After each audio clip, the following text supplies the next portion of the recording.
আসসালামু আলাইকুম। Software learner পক্ষ থেকে সকলকে জানাচ্ছি আন্তরিক শুভেচ্ছা অভিনন্দন। এটি HTML সিরিজের 6ষ্ঠ নম্বর ক্লাস। এই ক্লাসে আমরা দেখব কিছু HTML টেক্সট ফরম্যাটিং, অর্থাৎ আমরা টেক্সট লেখার সময় আমরা যে ফরম্যাটগুলো ইউজ করে থাকি। লাইকসে আমি একটু আপনাদেরকে দেখাই। এর আগে আমি এই H1 ট্যাগ নিয়ে আলোচনা করেছিলাম। এটি H1, এটি একটি HTML এর টেক্সট ফরম্যাট। দেন P একটি টেক্সট ফরম্যাট, ঠিক আছে। দেন এখানে আর কোনো ফরম্যাট এ ট্যাগ, এটি লিঙ্ক আপ করার জন্য, এটি কোনো টেক্সট ফরম্যাটের ভিতরে পড়ে না। তবে এইখানে জাস্ট আমি দুইটি জিনিস ইউজ করেছি। আর এইখানে একটি দেখেন, এই যে ইটালিক ভাবে আসতেছে, অর্থাৎ একটু এরো ভাবে আসতেছে, তো এটাও মোটামুটি এক প্রকার ফরম্যাটের ভিতরে পড়ে। তো আমরা আজকে এই বিষয়গুলো নিয়ে একটু আলোচনা করব বিস্তারিতভাবে। লাইকসে আমি এখানে একটা আগে HTML ফাইল 5 এর যে স্ট্রাকচারটি আছে সেই স্ট্রাকচারটি আমি একটু সাজিয়ে ফেলি। সাজিয়ে ফেলার পরে আমি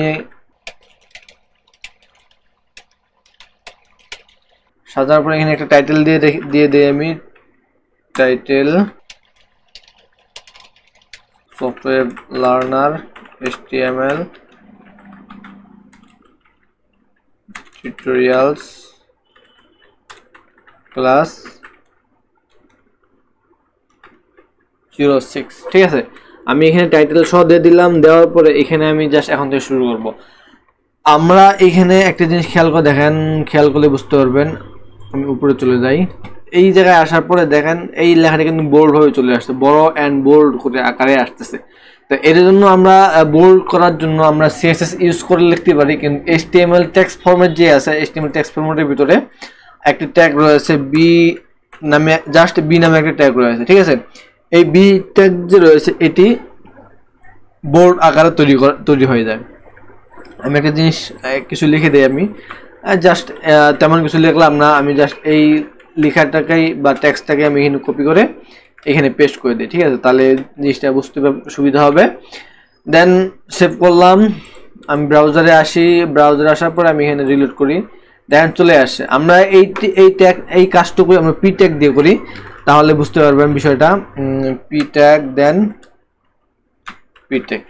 আমি ব্রাউজারে আসে আবার রিলোড করি। দেখেন আমরা লেখা কিন্তু একই, কিন্তু এটা আসলো সিম্পল ফরম্যাটে আর এটা আসলো বোল্ড ফরম্যাটে। এর কারণটা হলো আমরা যে বি ট্যাগটা ইউজ করেছি, এই বি ট্যাগটার কাজ হলো একটি জিনিসকে বোল্ড করে তোলা, একটি লেখাকে বোল্ড করে প্রদর্শন করা বা বোল্ড করে উপস্থাপন করা, ঠিক আছে। তো চলে গেল বি ট্যাগ। অ্যান্ড এই বি ট্যাগের পাশাপাশি আরেকটি ট্যাগ আছে আমাদের, সেটি হচ্ছে স্ট্রং নামে একটি ট্যাগ রয়েছে। স্ট্রং নামের যে ট্যাগটি, এই স্ট্রং নামের যে ট্যাগটি, এটির কাজ কি? এটির কাজ আর বির কাজ, এই স্ট্রং ট্যাগের কাজ বি ট্যাগের কাজ পুরোপুরি এক, কোনো পার্থক্য নাই এখানে। আমি রিলোড করে দেখাচ্ছি। এই যে দেখুন, কোনো পার্থক্য নেই, কিন্তু এখানে একটি জিনিস পার্থক্য আছে, সেটি হলো আমরা যখন এই বি ট্যাগের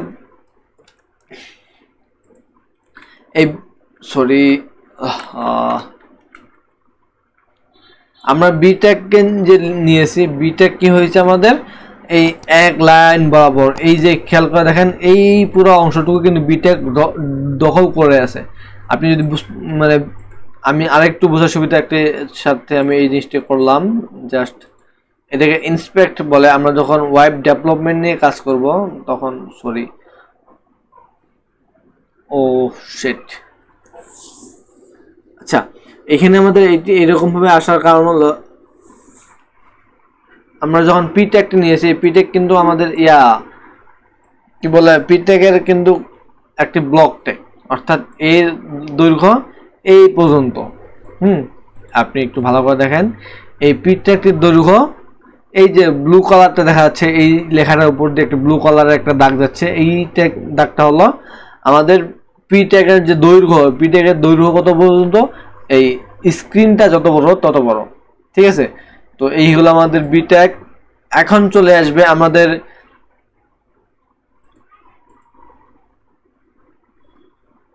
এখানে আসবো আমাদের ইটালিক, ঠিক আছে। আমরা যখন একটা লেখা লিখি, এই যে আমাদের ওয়েবসাইটে দেখেন এখানে কিন্তু আমি একটা ইটালিক অক্ষরে আমি লিখছি যে we welcome relevant and responsible comments of topic or spam comments may be remove. ঠিক আছে, আমি যে এই লেখাটা লিখছি এই লেখাটা কিন্তু সিম্পল আকারে না, এই যে একটা দেখেন এখানে যে HTML লেখা আছে এই লেখাটা কিন্তু সোজা সোজা আসছে, কিন্তু এটি একটু বাঁকানো। এই বাঁকানোর যে সিস্টেমটা সেটি হলো আই ট্যাগ।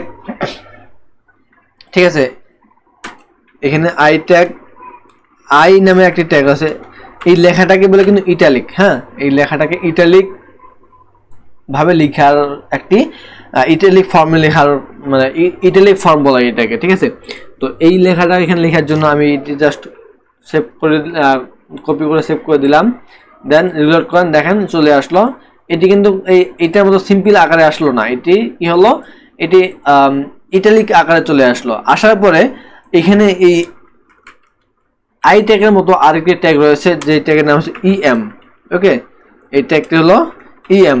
এখানে কোনো পার্থক্য নেই, এই ট্যাগ আর EM ট্যাগের মধ্যে কোনো পার্থক্য নেই, দেয়ার ইজ নাথিং চেঞ্জ। ঠিক আছে, জাস্ট আমি এখানে রিলোড করে দেখাই, দেখেন কোনো চেঞ্জ নেই, একটা আর একটা পরিপূরক। আপনারা আপনাদের ইচ্ছা মতো আই ট্যাগ EM ট্যাগ আপনি যেটি ইচ্ছা সেটি ইউজ করতে পারেন। এর মতো আজকে আরেকটি সিমিলার ট্যাগ আপনাদের সামনে আমি উপস্থাপন করব। আমি এখানে একটা BR ট্যাগ দিয়ে দেই। BR ট্যাগ তো আপনারা জানেন, এর আগে অনেক আলোচনা হয়েছে BR ট্যাগকে নিয়ে। তো এইখানে আসার পরে আমি যে ট্যাগটি নিয়ে আলোচনা করতে চাচ্ছিলাম সেটি হলো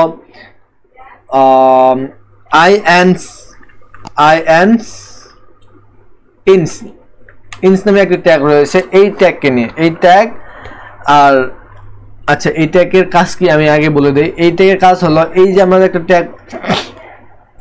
একটা ট্যাক্স লিখছি, এই ট্যাক্সের নিচে এই ট্যাক্স না, এই ট্যাক্সের নিচে কি করবে, একটা সুন্দর করে একটা আন্ডারলাইন দিয়ে দিবে। আমি রিলোড করি, দেখেন সুন্দর করে একটা আন্ডারলাইন দিয়ে দিল।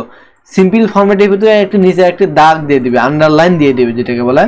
তো আমরা এই ট্যাগের পরিপূরক বা অনুরূপ আরেকটি ট্যাগের সাথে আমরা আলোচনা করব, সেটি হলো এখানে আমি আরেকটি BR দিয়ে দিই, তাহলে বুঝতে সুবিধা হবে। এখানে এখানে দুইটা দিয়ে দিই, তাহলে একটু নিচে চলে আসবে। এই ট্যাগের নিচে এখানে আরেকটি ট্যাগ যেটা আমি বলছিলাম, you tag, just you, there is no, মানে এখানে আর কোনো কিছু নাই, জাস্ট ইউ। আমি রিলোড করি, দেখেন পুরোপুরি হুবহুব একই ট্যাগ। তার মানে আজকে আমরা যে 6টা ট্যাগ শিখলাম, 6টা ট্যাগের বিকল্প আরো, মানে আমাদের মেইনলি শিখলাম 3টা ট্যাগ, একটি বোল্ড, মানে 3টা ফরম্যাট আর কি, একটি বোল্ড ফরম্যাট, আর একটি ইটালিক ফরম্যাট, একটা আন্ডারলাইন ফরম্যাট। ঠিক আছে, এই 3টা ফরম্যাটের ভিতরে আমরা 3 দুগুণে 6টা ট্যাগ নিয়ে আমরা আলোচনা করে ফেললাম। তার মানে প্রতিটা ট্যাগেরই বিকল্প কোনো ট্যাগ রয়েছে। আপনার INS এটি মনে থাকবে না, কিন্তু ইউটা মনে থাকাটাই স্বাভাবিক, বিকজ আমরা এটাকে বলি আন্ডারলাইন। আন্ডারলাইন মানে নিচে একটি লাইন থাকবে, সেটাকে বলে আন্ডারলাইন। ইটালিক, এটা বোল্ড। তো এখানে একটা জিনিস খেয়াল করে দেখেন, আমি আগে একটু বড় করি, তাহলে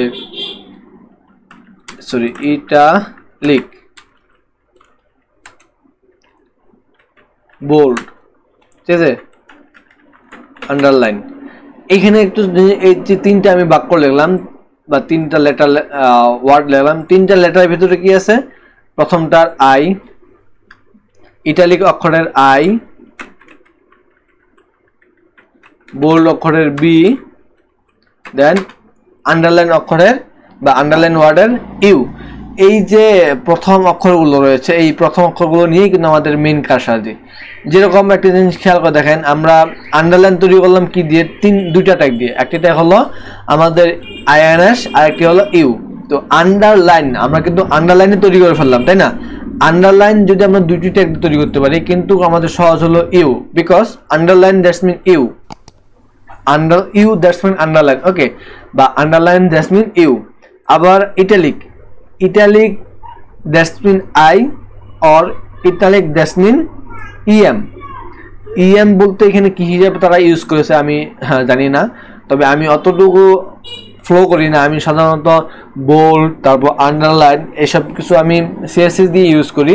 তবে আন্ডারলাইনের মাঝে মধ্যে ইউ দিয়ে ইউজ করা হয়। তবে যত অ্যাডভান্স যাব, যত আগাবো, তত নতুন নতুন কিছু শিখবেন, তখন এগুলার তেমন একটা গুরুত্ব মনে নাও হতে পারে, তবে এগুলার গুরুত্ব আছে। এগুলার গুরুত্ব নাই এরকম কিন্তু কিছু না, এগুলার গুরুত্ব অনেক রয়েছে। বিভিন্ন ক্ষেত্রে আমাদের এগুলা কাজে লাগবে। বিভিন্ন প্রকার ভাইবাতে গেলে আমাদের এগুলা কাজে লাগবে, এটাই স্বাভাবিক, ঠিক আছে। তো আজকের এই ভিডিওটা আশা করছি ভিডিওটা অবশ্যই ভালো লাগবে। আজকে অনেক কিছুই আরও কিছু দেখানোর বিষয় ছিল, আমি সেগুলোতে যেতে পারলাম না। তবে নেক্সট ভিডিওতে আমি এই এই 6টি জিনিস নিয়ে আমি একটু বিস্তারিত আরও একটু আলোচনা করব। আজকে জাস্ট কোন ট্যাগ আমি একটু বলে দিলাম। আমরা নেক্সট ভিডিওতে এই 6টি টেকনিককে নিয়ে আলোচনা করব, পাশাপাশি আরও 3 থেকে 4টি ট্যাগ নতুন অ্যাড করব। অ্যাড করে এর আগে যেরকম একটি প্রজেক্ট করেছিলাম, অর্থাৎ 4th নম্বর যে ক্লাসটি ছিল, আমি কিন্তু সেখানে একটি প্রজেক্ট বলতে আমরা বিগিনারদের জন্য কিছু একটা প্রজেক্ট রান করেছিলাম। সেই প্রজেক্টের মতোই নতুন একটি প্রজেক্ট নিয়ে কাজ করবো এখানে।